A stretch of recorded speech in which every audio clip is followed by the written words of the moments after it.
only 6 episodes in, and I think it's safe to say by now, to reveal to you the undeniable truth about Zach Morris. For one, who is a schemer guilty of illegal wiretapping, sex trafficking a classmate by pimping her out by selling kisses, impersonating 2 teachers by committing academic dishonesty to cheat on an exam, and dressing in drag to ensnare, tease, and stone cold sociopath. I can't watch this. To Zach, it's all about treating his friends as pawns in a series to maintain his status on the social ladder, to manipulate any woman he wants to love him back. I have a plan. In addition to being partnered with a brain-dead sidekick, I'd say you have it made. Episode begins with Zach entering the room looking like he just came back from a cross-country meet, not paying anything to mind about showering, changing, or good hygiene for that matter, because it's all about permeating the room with his love set, sweat molecules, and his well-oiled, slick hairstyle for this one. He's as giddy as Richard Simmons, feeling excited over his 3rd place ribbon because Kelly is apparently into lowering her standards for 3rd place losers that she may finally put out with them having a 1 blockbuster night. You know, I have a feeling that at some country fair there is a prize bull just wondering where his ribbon went. Jessie gets all butthurt over Zach winning in something she usually outwins him on a daily basis. Seriously, 1 participatory trophy is not gonna kill your win streak. I used to get those all the time. Even Screech boasts about how he got a 5th place in an Alf lookalike contest, which I'm sure he didn't need a costume for. Zach needs to feel big to compensate for his smaller genitals because Slater enters in and really displays his active male dominance. Big ass wrestling championship trophy. Kelly is so impressed, she wants a little private lesson. Would you hold this for me, please? I want to hug Kelly with both arms. No, Slater, sit down. Even Slater tries to shrink the Bayside adult faculty staff from 1 to 0 by putting Mr. Belding out of commission, that even all the ladies want to be put under his submission. Zach Morris and Screech are later greeted by Major Martin Slater, Slater's father. We can tell he is in the armed forces with enough medals to suggest he's probably the fuck out of a lot of Taliban and ISIS hideouts. Affirmative. Zach taps into his vast knowledge of Looney Tunes Physics 101 to get to the bottom as to why the Major is there regarding his son. It's clip art. It's like literal clip art from 1993. They truly spared no expense with that light bulb. Yeah, because Zach says he has an idea, and they have this, MS Paint light bulb that shows up over his head. But this is the only time you see that light bulb, and, half the episodes involve him getting an idea. Usually more than once in the episode. Well, they blew their entire light bulb graphic budget on this one light bulb. This was a very important idea for Zach. This is more quote-unquote clever wordplay when Slater's dad asks Zach, how do you find Mr. Belding? And he responds, confused but well-meaning. Yep. Zing. But he meant physically, how do you find him? But Zach didn't take it that way. It's hilarious. Wait. Just follow the smell. That's how you find Bella. Follow your nose. He's probably on the pooper. Follow the smell. It's like 2:30. He's gonna be in stall number 1, just messing it up. Except for his hourly shit. His hour-long shit. The Major keeps on full-on army 24 hours, only responding with affirmative, and slowly scans around the place as if he owns it. He's not in his office. Where can I find him? He's with the school nurse. Where's the school nurse? She's with Mr. Belding. I know that. Where's her office? Major Slater later meets up with Mr. Belding, whom was written as a Vietnam vet, as he briefly describes his own military history, whom claims he proudly served the Fighting 55. I'll sleep better at night knowing that. So it was really remarkable, actually, because, okay, so Slater's dad, Mr. Slater, or Colonel Slater or whatever. Major Slater. Major Slater. And Mr. Belding meet in the office, and the kind of running bit is that Screech is coming out of the cabinet to spy on them. Mm-hmm. But if you sort of ignore that element, that humorous element, it's actually an incredibly mundane scene between two adults. Well, yeah, first of all, you have to put humorous element in quotation marks at this moment. They're all in quotation marks. This entire show is in quotation marks. Well, they had one humor part where Mr. Belding said he was a part of the National Guard, and that's funny because, you know, the National Guard's the butt of every military joke, apparently. And this yeah, like the National Guard guys watch this, like, hey, what did we do except serve our country? Exactly. This is the second time that they broke the reality of the show for me. Like, Screech's neck is coming out of the filing cabinet at like an 80-degree angle. Yep, that's the joke. It's a joke, air quotes. But also, I think that Screech is still a psychic, and maybe he found time portals. Ah. Yeah, but yes, I was actually impressed by the special. I'm not quite sure what they did for these special effects. I sadly found myself thinking about that too. I'm like, did they put like a hole in the set, like the wall of the set, had to like stick his head through, or like was it wedged inside there somehow?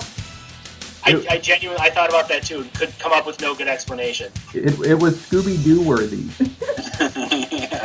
And like before, how all the lockers can open easily, now like the filing cabinets don't even obey the laws of physics. Like that's how easy it is in outside. The file cabinets have the folders of every student in Bayside, yet it's just like one small file. So I guess it makes sense that there's actually like a portal that it's like a TARDIS, infinite space. Yeah, it's like Harry Potter's tent or whatever. So I don't know what. Slater's dad feels like he has to have a personal meeting with the principal of the school if his son's going to stop going there. Yeah, I'm pretty sure there's an administrative office that handles that kind of thing. And Mr. Belding seemed, once again, overstepping his bounds a little bit. Seems very concerned, like, have you told Slater this? You have to ask his opinion. It's not the principal's place to tell the parent what to do. Yeah, Mr. Belding seems to do nothing that is within the boundaries of his job. Now that he smelled the musk, there's no way he's going to let AC go that easy. True. He's a cat. He's entranced. So here's a question for you. The National Guard gag, Belding mentions that he was in the Indiana National Guard, which is where the Miss Bliss episodes took place. Oh. So, intentional continuity nod or completely accidental continuity nod? I'm going with accidental. I thought you were going to bring up the IMDb goof. Oh, yeah. So we were checking the episode on IMDb to see if there's any relevant trivia for this episode, and there was not. But they also pointed out a goof that Mr. Belding tells Slater's father he was in the Fighting 55th, an Army National Guard unit in Indiana, but there is no 55th Division in the U.S. Army. That number was never assigned, and Indiana's National Guard is the 38th. Oh, so man. Someone really felt like that was important to put on IMDb and make sure everyone knows that this dumbass throwaway joke was not 100% accurate. Citation needed. But the idea of Screech hiding in a file cabinet is just completely acceptable in the bounds of reality. Or that a dad, that his head sticking out at an 80-degree angle. Or that a dad won't move to Hawaii because of how his son feels about it. I don't think the Army is that lenient. You kind of go where they tell you to go. And beyond that, well, I mean, he's a major, but I don't know. Like, is he really seriously affecting his career by not going on this? Is he like, sorry, himself off at the knees now? What you have failed to divulge, Belding, as to why you chose to move across the country following your 3 students. That's hard to believe. Suddenly, a head pops up from one of Mr. Belding's file cabinets to reveal Screech. I'm still confused as to how he could get his pencil-thin body to be able to get the contortions to do that. Either that, or he is a direct descendant of Gumby, whom is able to bend his limbs in various comedic ways. Yes, that's true. You're one of a kind. Screech gets the news that he is moving Slater with him to Hawaii for he just got the transfer. Major Slater hopes that with this move that Slater will follow in his footsteps and join the army. Well, it's interesting too because there's an implication in this episode that Slater never really gave a shit about any of the other places they live. Yeah. Like, he was always just willing to leave, even though we've also established that he's got all these women all over the earth. Mm-hmm. But I guess, so maybe he was always eager to leave, you know, like. Yeah, but none of those women are Kelly Kapowski. That's true. She'll make you change your priorities. And then I thought it was really interesting that Belding they call Slater in to discuss this. Okay, so Slater comes in, and then the father and son are left alone. Belding, they get Mr. Belding to leave his own office so they can have a private talk. And then he gives Slater 4 days to decide if they're going to move to Hawaii. Yeah, I have 2 thoughts on this. A, his dad was like, I thought you wanted to go to Hawaii, and Slater said, well, that's when we were in Iceland. But isn't Iceland, like, warmer than you think? Yes, Greenland is the icier one. Yeah. Iceland is the greener one. So that maybe these writers should brush up on their geography a little bit. Let's be clear here.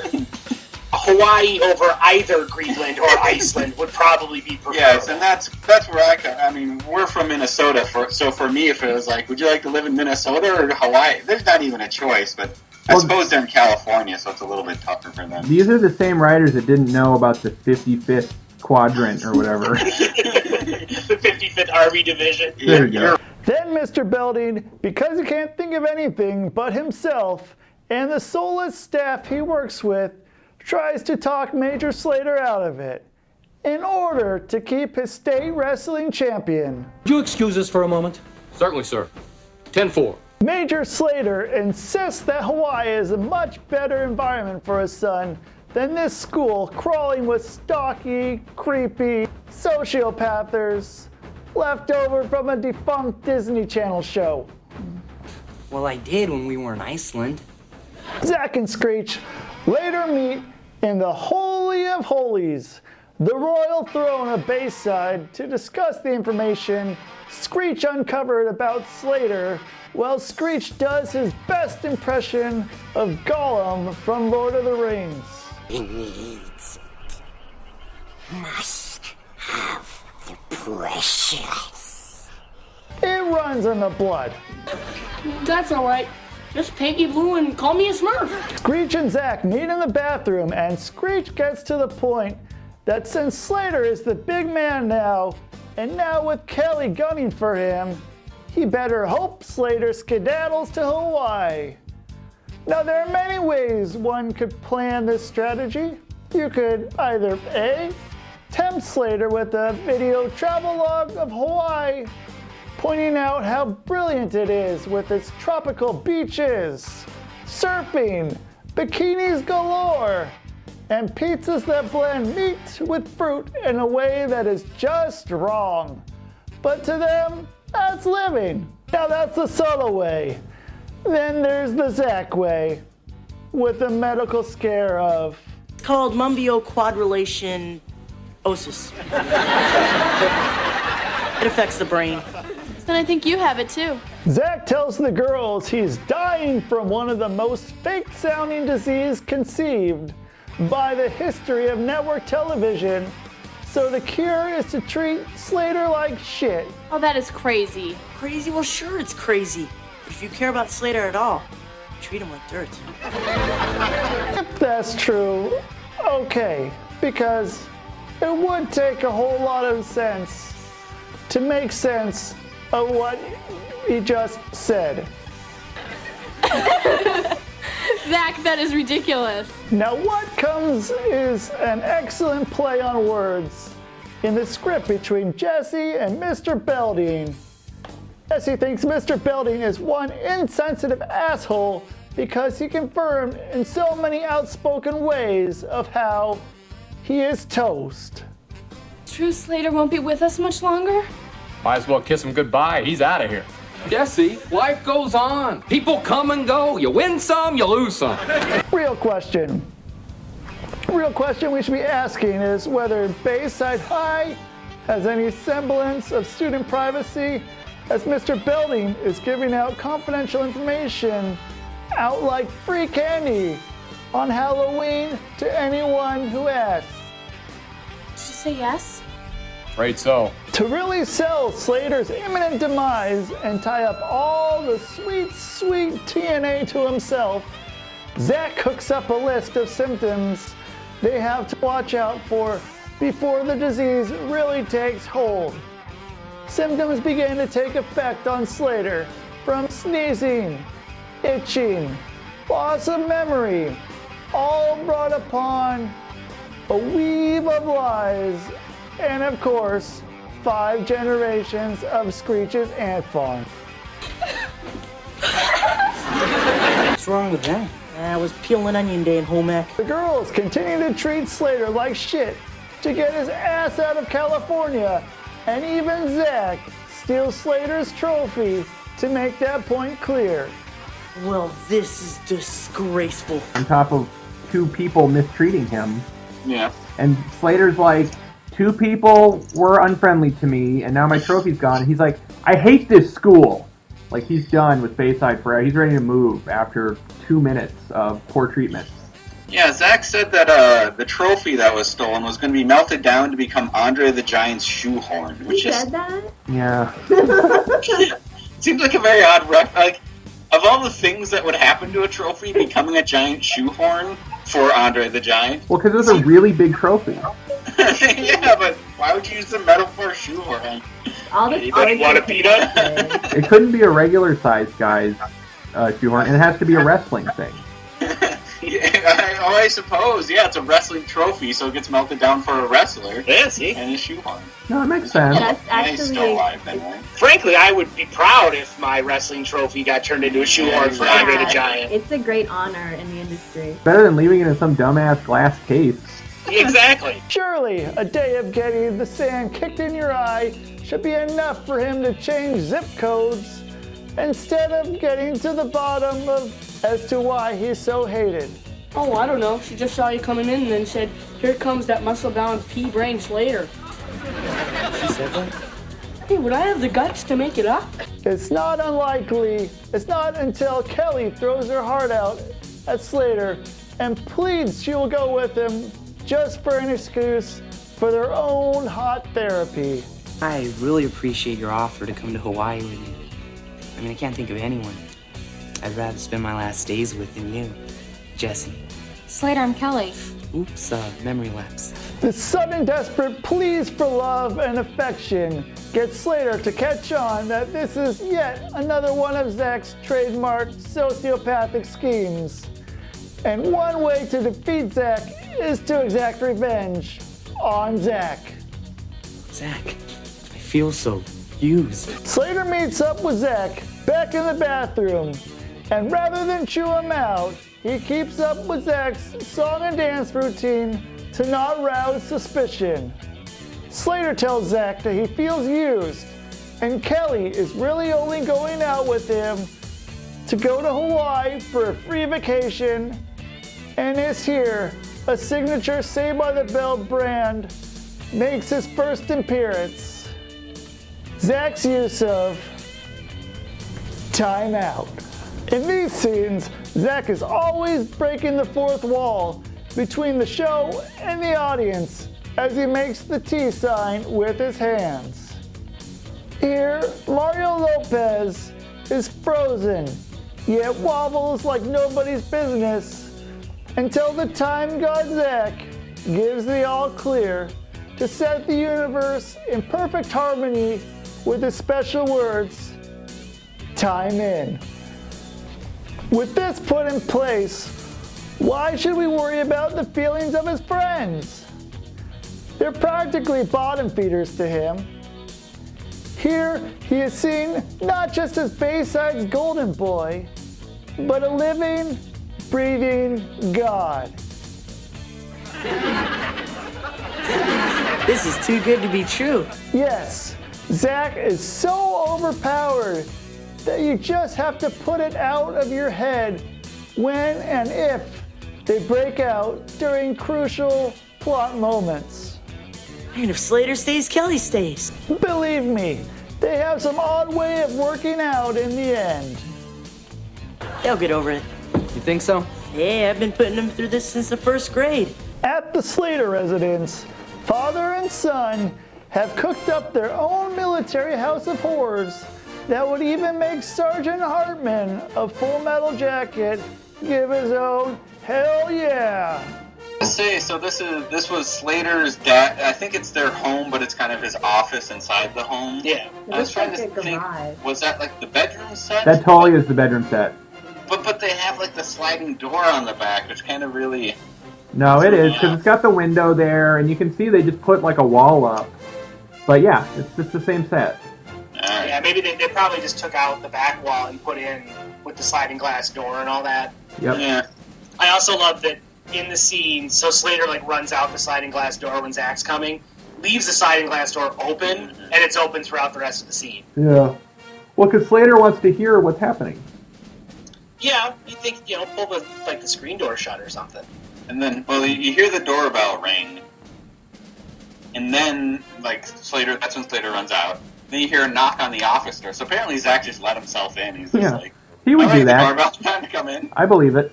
So, do you guys think He knew right where Slater's dad's office was, too. Mm-hmm. So, do you guys think the Slaters are really good at workers' comp lawsuits? I bet that's what they do for a career, just with all these injury faking. That's why they have to move all the time. Also, they're in the army. Oh no, the insurance company's onto us. Time to move again, son. We're going to Italy. I'm gonna get a new girlfriend. So then Zach comes in, and Slater's dad just acts completely fucking insane. He's got a head injury, and he's just totally off his nut. And the thing I was most impressed by in this scene is when Slater's dad, like, punches a hole in his own desk.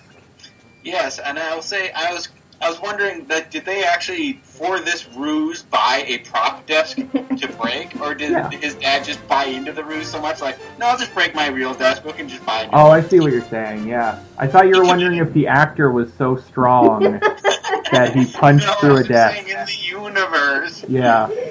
How did they decide this desk was going to break? Did the dad decide just to break his real desk, or did the Slaters say, well, we really need to amp up this ruse, and let's go to some, like, theater company and buy a prop desk? I think that he really wanted to move to Hawaii, and so he's just blowing off some steam, you know? Yeah, so he's like, I got some internal rage here that I got to get out. I think that since they're nomadic as a people, the Slaters just buy really cheap plywood furniture, and so then it's just really gratifying to throw it out and like, punch through the desk!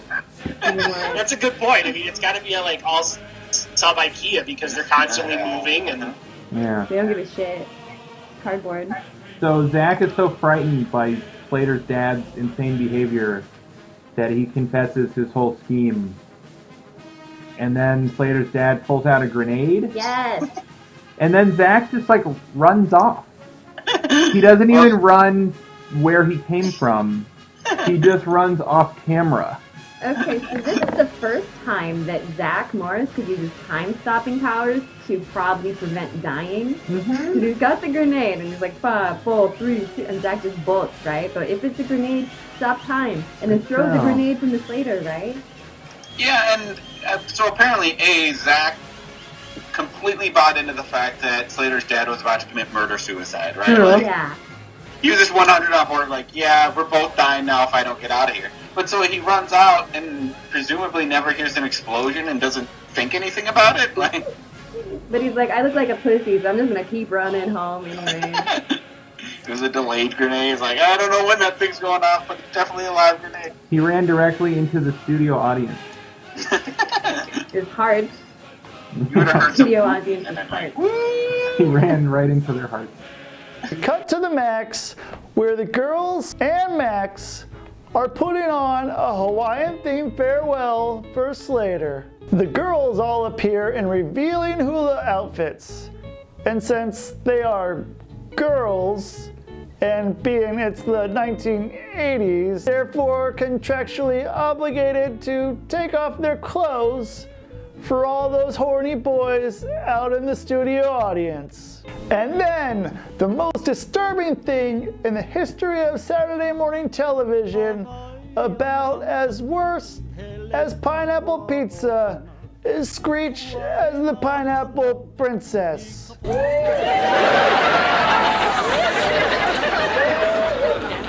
My pineapple bra is killing me. If you're not squeamish, pay attention to that husky gentleman in the background lustfully looking Screech's way.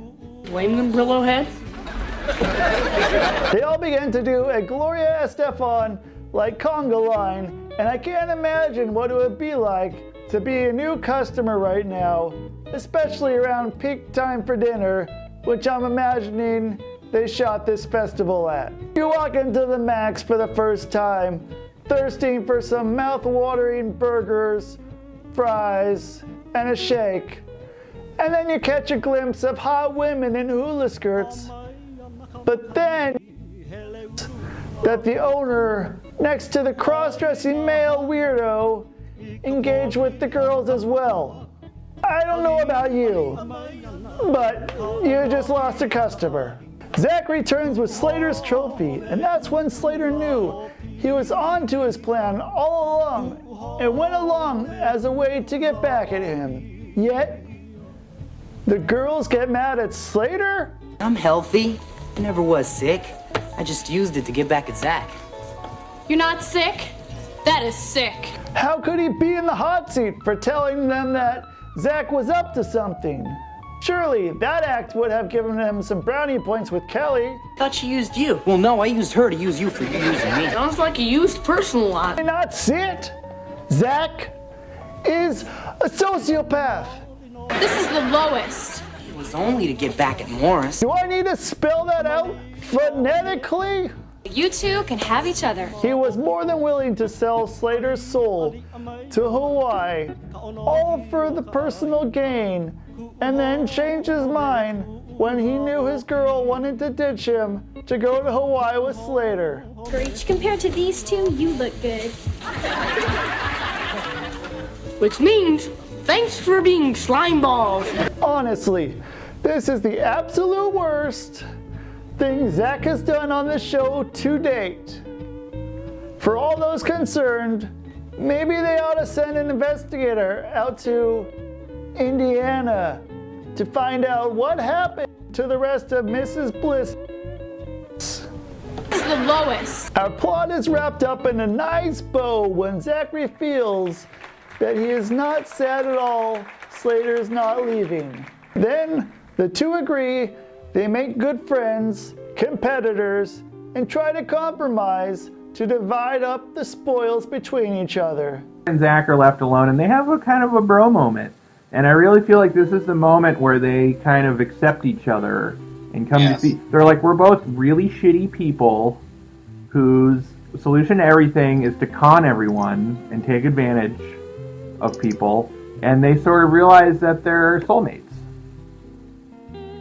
It's the beginning of a beautiful friendship. Well, they're still rivals at this point because they admit, but they want to compete with each other over out scheming and using people, I think is what they've decided. Yeah, but it's all, basically they're both sociopaths. And they're like, we're both willing to use anyone that gets in our way as pawns against each other because it's amusing to us. Now, if Zach could put the dress back on, maybe they could be a modern-day Bonnie and Clyde.